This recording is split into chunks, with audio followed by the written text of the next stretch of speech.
Learn English through Stories B7. Adapted and modified by Kulwant Singh Sandhu. Contents: 1. The King Cobra and the Ants. 2. The Disobedient Kid. 3. The Wolf and the Heron. 4. The City Mouse and the Town Mouse. 5. King Bruce and the Spider. 6. The Doctor and his Patient. 7. Jodhapala, the Great Sage. 8. Picture Dictionary page. 1. The King Cobra and the Ants. Once upon a time, a king cobra lived in a dense forest. The forest provided the snake with plenty of food. Even there was a small river not very far away from the tree. The king cobra was more than happy. What a life it was! He did not have to go far for hunting. Everything for him was nearby. He had his hole in a tree. He hunted during the night. He fed on birds' eggs and other small creatures like frogs, mice, and lizards. For a change, he went to the river and ate all kinds of fish, crabs, prawns, cods, haddocks, tuna, and so on. During the day, he slithered into his hole to sleep. Gradually, he started growing fat. Over some time, it became difficult for him to squeeze in and out of his hole. So he decided to leave the hole. He went to a huge tree and decided to make his home there. Secretly, he looked at what was around the tree. When he saw there were so many animals, a lot more than in his last home, he put a smile on his face. He could not wait for his next meal. He rushed to go to the tree. But there was an anthill near the roots of the tree. The king cobra did not like this. He went to the anthill, and being big and powerful, he ordered all the ants to leave the place and go away at once. Many other small creatures lived on this big tree. When they saw such a huge snake, they got frightened. They left the big tree and started living somewhere else. Even a family of rabbits packed up and moved. But the ants were not scared of the snake. The ants said something in their language, but the king cobra was in no mood to hear anything. After seeing this rude behavior of the snake, thousands of ants came out of the anthill and started crawling over the king cobra's body. Soon they had covered his whole body. They stung him all over his body, causing him a lot of pain. The king cobra tried to shake the ants off, but he couldn't get rid of them. Finally, before the king cobra could be sorry for his sins, he died a painful death. It is rightly said that even the strong and mighty cannot tackle the small ones if they are in large numbers. 2. The Disobedient Kid. A goat and her naughty kid lived together. The mum goat was very hard-working. The mum goat went to the field to graze grass and pick leaves from the trees every morning. The mum gave her baby milk 3 times a day. As time passed, the baby grew bigger. One day, the baby wanted to go with her mother. The mum said to her baby, "It is dangerous in the field. The jungle is so close by, and there are so many wild animals, wolves, tigers, lions, leopards, and so on. Please suck your milk and stay at home. I will be back soon." The baby was adamant. She would not listen to her mum. She said to her mum, I want to go. I want to graze my grass myself. I want to pick my leaf myself. I want to go, Mum. Please take me." You know, mums have soft hearts. They cannot say no to their kids. Can they? Even though the mum knew it was dangerous in the field, she accepted her baby's wish. Early in the morning, they went to the field. It was a lovely day. The sun was shining. The wind was soft. The sky was completely naked. There was no cover. You could not spot a single cloud anywhere. The mum warned her child, "Please don't move too far from me, you know it is dangerous here." The kid said, "Okay, Mum, I am here." The mum was very hungry, because she was expecting another baby or babies soon. She had to eat extra. It was autumn time. The tree had fewer leaves, so it was harder to pick tummy-full leaves. When the kid saw the mom was very busy, the kid left the field. The moose saw the kid and said, "Don't go too far." "Don't worry, mother, I will not go too far." Unfortunately, the kid did go too far. It was right in the jungle. The trees were greener, the grass was greener, and the trees had fruits. But the kid was lost. She did not know which way to go. Now the kid was saying to herself, "I should have listened to my mom." The kid cried, oh mother, I am scared, I am scared." Then a wolf came and said, hello, I am very hungry. I am looking for food. Do you know any food shop? I mean a sweet shop. I would like to buy some samosas and chicken curry. I am sorry, not chicken, but a lamb curry." Suddenly, the kid became a courageous lamb. "Hello, sir. Dear respected sir. If you want to eat a lamb, I am in front of you. I am a lamb. Eat me. But before you eat me, I would like to do a little dance. Can you see a little bell I got in my neck?" The wolf said, "Yes, I can. Even if I had been half blind, I would have still seen it. Please take this bell and ring it as hard as you can.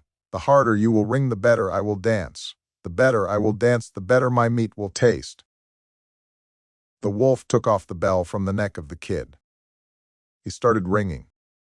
He rang harder and harder. As luck would have it, a hunter was passing by. He heard the bell and went towards the wolf with his 7 dogs. When the wolf saw the hunter and his dogs, he ran away with his tail tucked in his legs. The hunter recognized the kid and said, "What are you doing here? You should have been with your mom." The kid said to the hunter, "Sorry, sir, I did not listen to my mom." 3. The Wolf and the Heron. Once there lived a wolf in a forest, but not very far from a village. He went to the village every night to eat food. One year, there was a drought. It did not rain for several months. The villagers had a very bad crop.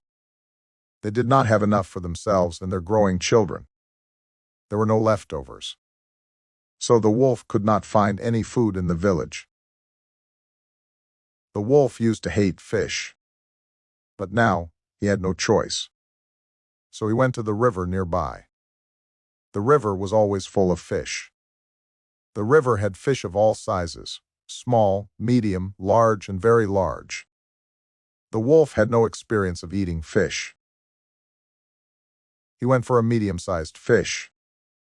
As he was very hungry, he swallowed the whole fish. It was a bony fish. As he tried to take it in, it got stuck in his throat. Now it was not only his empty stomach, but also he couldn't even breathe. He tried to run here and there, but he had no energy. The bone in his throat was killing him. He could not even cry. He tried to whistle, but it was not loud enough for anybody to hear. He was dying. He fell to the ground. As luck would have it, a heron was searching for her husband. The heron and her husband had a big argument the night before. So he was not happy. He left their nest early in the morning and said, "I had enough, I am not coming back." As the heron was passing by, she heard, "Please help me. I will reward you handsomely for your kindness." The heron agreed and asked the wolf to open his mouth as wide as he can. Slowly and carefully, the heron put his long beak into the wolf's throat and took out the fish bone. Relieved, the wolf started to walk away. "Hey, why are you leaving without rewarding me?" the heron asked as he tried to stop the wolf. "You see, my friend, I did not bite your head off when you put your beak inside my mouth. Isn't that a reward in itself?" the wolf said and hopped away. Moral: expect no reward for serving the wicked. 4. The City Mouse and the Village Mouse. Once there lived 2 friends, a village mouse and the city mouse. One day was a hot, scorching day. The village mouse was resting under a small tree. He was thinking of his friend the city mouse. He knew that the weather was going to be pleasant next week, so he decided to invite his friend. Dear City Mouse friend, I would like to invite you to my village home.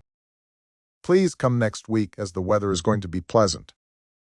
As you know, my hole is not very far from the tall tree near the pond. I look forward to seeing you. Your friend, Village Mouse. The City Mouse read the message and was very pleased to see his friend. The next week, he packed up his stuff and left for the village. The two friends greeted each other. Hello, how do you? Thank you, I am very well, and so on. The Village Mouse prepared a nice meal. It included fresh peas and corn soup, corn on the cobs, and some roasted monkey nuts. The City Mouse didn't say anything, but he ate very little. It was obvious that he did not like simple village food. The next day, the City Mouse was ready to go back to his city. The City Mouse said to his friend, "Now, it is your turn to come to my house." The City Mouse was gone and the Village Mouse was very busy in the next few weeks. He was preparing for the winter. He was collecting food for rainy days and so on. One day, the Village Mouse left for the city. On the way, he met his friend the Crow. Mouse. Hello, friend Crow, how are you? Long time no see, what is happening? Crow. I was busy. My wife's brother is not well. He is having kidney problems. My wife is staying with him. I feel lonely, you know. In the evening, the Village Mouse reached his friend's house. His friend served him a very nice meal. The meal included many things: slices of pizza, a veggie burger, rice pudding, and so on. The country mouse's mouth was full of water. It was lovely food. As soon as he touched the food, the kitchen door opened. The cook walked in. Frightened, the mice raced to the mouse hole. The cook was gone and the kitchen door shut. The friends started to eat again. Suddenly, they heard a cat. They ran to the mouse hole again. Now the cat was gone. The friends came to eat again. The Village Mouse saw something on the floor. There was some cheese. The Village Mouse asked, "Shall I eat that cheese first?" The City Mouse screamed, "No, it is a mouse trap." With that, the Village Mouse picked up his things and went to his village. Moral: it is better to have a little and live in peace than have a lot and live in fear. 5. The Doctor and his Patient. Patient. Doctor, doctor. I am dying. My stomach is aching badly. Please help. Doctor, please calm down. I will check you in a minute. Patient. Doctor, please hurry. The doctor checks the patient and asks some more questions. Doctor, do you drink? Patient, drink what? Doctor, I mean alcohol. Patent, yes, I do. But I drink only 1/4 of a bottle at a time. Doctor, what time do you drink? Patient, 6 o'clock in the morning, noon at lunchtime, 4 o'clock in the afternoon, 7 o'clock in the evening. The doctor writes the patient some medicines and asks him to take them regularly. The patient takes his medicines on time, but does not stop drinking alcohol. As a result, his stomach ache does not go away. Finally, one day, the patient dies. The patient was a powerful man. Thus, a large crowd gathers for his funeral. The patient's friends and relatives are crying over his death. The doctor has also come for the funeral. He says to the relatives, "If only our dear friend had stopped drinking alcohol, he would have been alive now. Though he took his medications on time, he could not leave his drinking habit."